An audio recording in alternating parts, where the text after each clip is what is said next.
So, you're looking for a guide on how to activate Full Bloom Paradise, and nobody's giving you a direct answer. Well then, let me be your semi-reliable guide in how to activate this effect. So to activate this effect, you are going to need a very simple 7 steps. Don't worry, I'll go through them as quickly as I can. Step number 1, Memory of Torment needs to be on Incomplete Angela's deck list. Without this, it will not work. Incomplete Angela also needs to be inside of Hakma's floor, or, once again, it will not work. Once you have these 2 situations set up, feel free to head into any fight that you wish. I personally will be taking it to the fight with everybody's favorite punching bag, the Black Silence. Turn 1. You are going to want to use the page Fanaticism. This is step 1. Step number 1, or 2, depending on the order that you get, is you want to take 1 level of all 4 of these ego pages. Now, the order does not matter, so feel free to take them as you wish. However, you need to take all of them at least once. So, we will be taking purple first, because it is the most defensive option. Upon taking your first abnormality page, you will start to get the clock. It's basically just a showcase of how close you are to activating Full Bloom Paradise. And depending on your order of things, step 1 or 2 will be to take Baptism. Once you take Baptism, ensure that Angela is the one who gets it. This is integral. And then, of course, you are going to want to take your second level of abnormality page, which in this case, I will be taking Doubt second. And that gives us another tick on the clock. Normally, Baptism will only cost 1 because of Fanaticism. However, my particular Angela deck has it costing 0 for 2 more turns. And for the first few times you use Baptism, you will get an additional tick on the clock, along with a message from White Knight.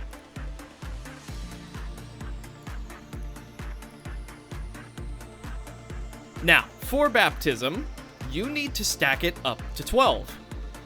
And you are allowed to do 4 of them per turn, which is why my particular deck has its cost reduced by an additional 1, because being able to use it 4 times for free is just OP. Step 3, when it becomes available, take Advent. Make sure that Angela is the one who gets it. Then, as soon as you can, take Paradise Lost. Do not use it until you've completed all steps. You'll then be taking your third abnormality page for Angela. In this case, I am taking the Perfect Meal, which gives us another tick on the clock. Now, my personal favorite out of the 3 Midnight Egos, I personally choose to take God Delusion whenever there are a lot of enemies. Whenever you want to end a fight quickly, the Eternal Meal is always a good choice, and Helix of the End is good against particularly tanky enemies. Though, do not use it against enemies who have protection or stagger protection, as it will not work unless you have a damage up or something of that nature. And finally, when available, take Apostles, and be sure that Angela is the one who gets it, along with taking your 4th and final abnormality page. Upon doing that, you will get 2 more ticks on the clock, and now, the only thing you need to do is ensure that everything has gone accordingly. Ask yourself this: do I have 12 baptisms? If yes, you are good to go. Have I used all of Angela's abnormality pages? If yes, you are good to go. Do you have Baptism, Advent, and Apostles? If yes, you are good to go. The final thing to be done is to use your free costing Paradise Lost and simply survive until next turn. If you have done everything successfully, you will get a pop-up with this. Full question marks and Angela. Taking this will activate Full Bloom Paradise.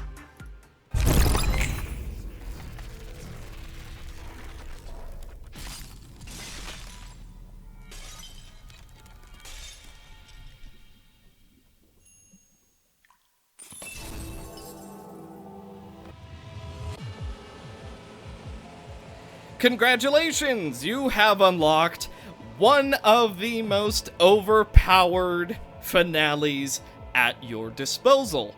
Use it well, because it's going to treat you very well. As for what Paradise in Full Bloom does, all allies gain the following effects. Gain the effects of the Endless Curtain Call, red. Helix of the End, green.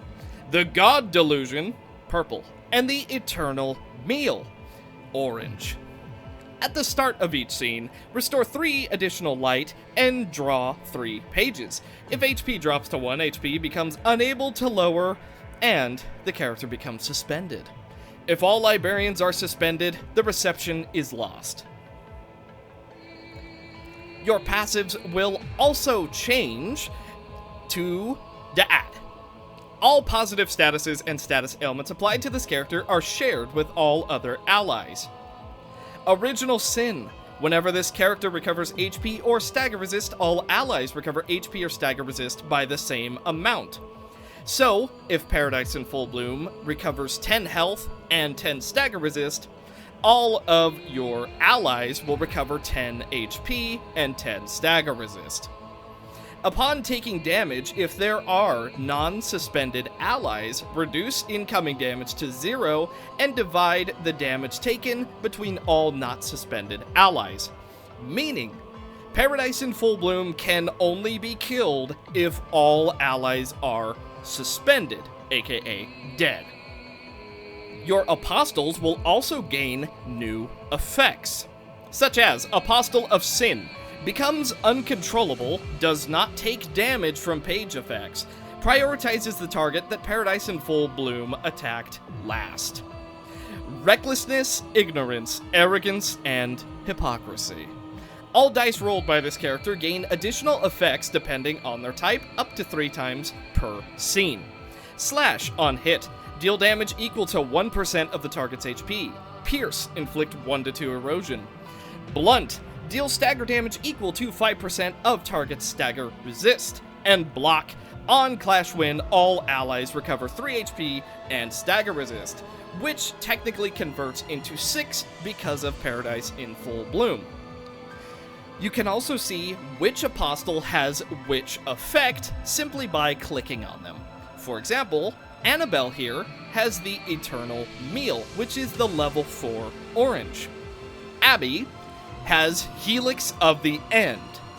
Dietrich Floyd has the God Delusion.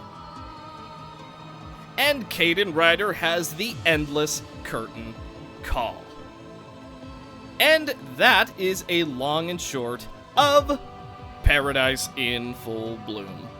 And the only ego page Paradise in Full Bloom can take is the one that you took last. So for example, if you took God Delusion, that is the only ego page she will be able to use. And of course, she will also gain a completely unique deck upon transformation. One final note that I would like to bring up is do not, under any circumstance, use an effect or the page similar to Original Sin. If user is not a patron librarian or this page has already been used as reception, this page is exhausted at the start of the act. On play, all allies gain Original Sin for the rest of this reception. That makes it so, if Angela dies, everybody on the floor dies.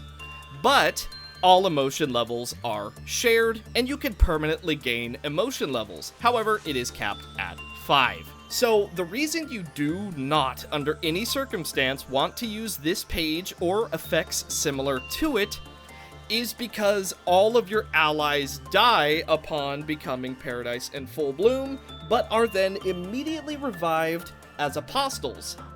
This, however, will result in the fight thinking that you have just died and the reception is lost. That's the reason you do not want to use Original Sin. While it might possibly be a bug, it's better safe than sorry. So with that being said, I hope this little guide of mine was helpful, and of course, happy reading!